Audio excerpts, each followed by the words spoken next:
The Sneetches by Dr. Seuss. Now, the star-belly Sneetches had bellies with stars. The plain-belly Sneetches had none upon theirs.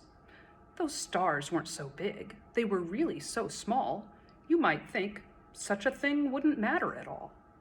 But because they had stars, all the star-belly Sneetches would brag, "We're the best kind of Sneetch on the beaches."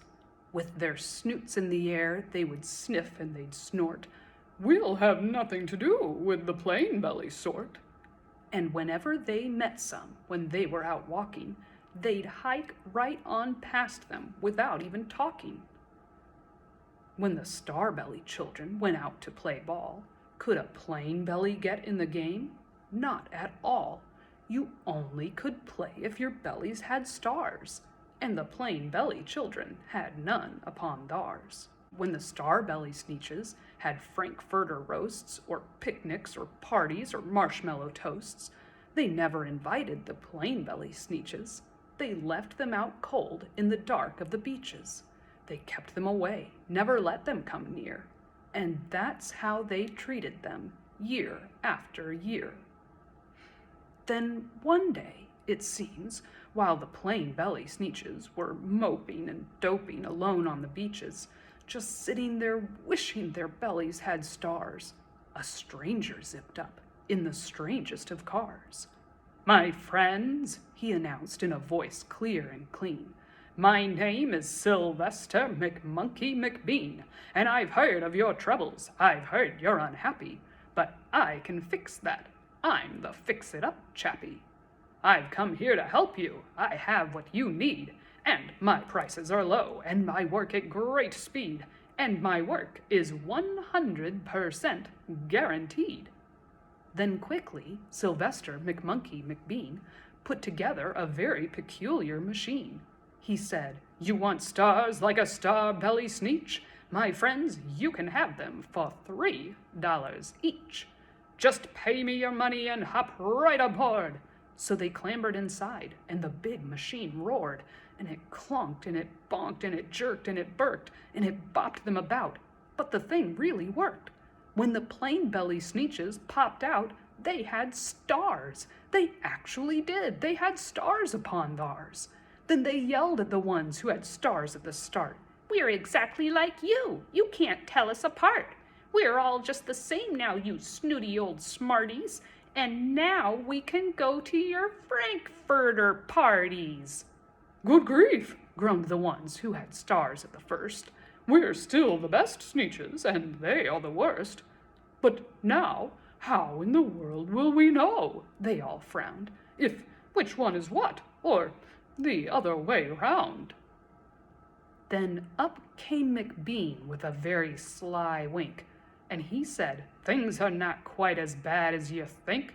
So you don't know who's who, that is perfectly true. But come with me, friends, do you know what I'll do? I'll make you again the best Sneetches on the beaches, and all it will cost you is $10 eaches." "Belly stars are no longer in style," said McBean. "What you need is a trip through my star-off machine. This wondrous contraption will take off your stars, so you won't look like Sneetches who have them on theirs." And that handy machine, working very precisely, removed all the stars from their tummies quite nicely. Then with snoots in the air they paraded about, and they opened their beaks and they let out a shout, "We know who is who, now there isn't a doubt. The best kind of Sneetches are Sneetches without." Then, of course, those with stars got frightfully mad. To be wearing a star now was frightfully bad. Then, of course, old Sylvester McMonkey McBean invited them into his star-off machine.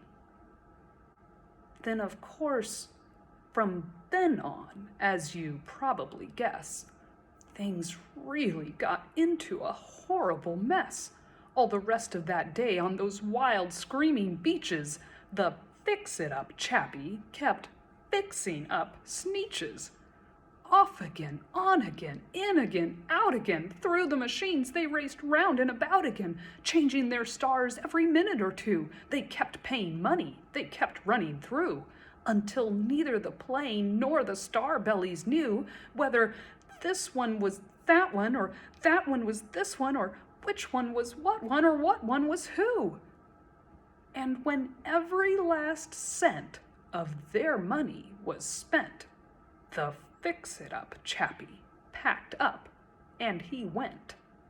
And he laughed as he drove in his car up the beach. They never will learn. No, you can't teach a Sneetch.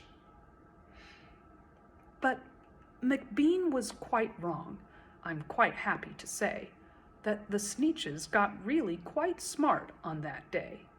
The day they decided that Sneetches are Sneetches, and no kind of Sneetch is the best on the beaches. That day all the Sneetches forgot about stars, and whether they had one or not upon theirs. The end.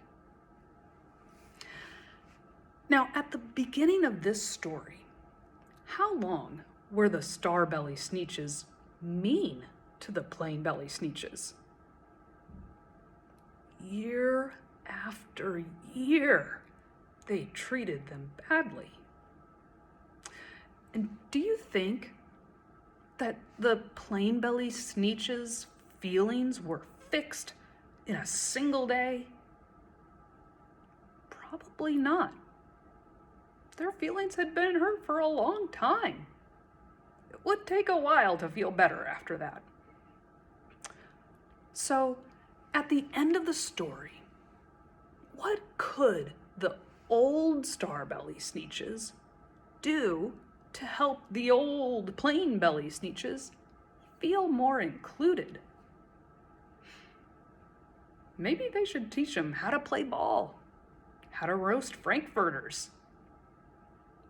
Yeah, that might start helping them help them feel a little bit better. Well, that's all for now.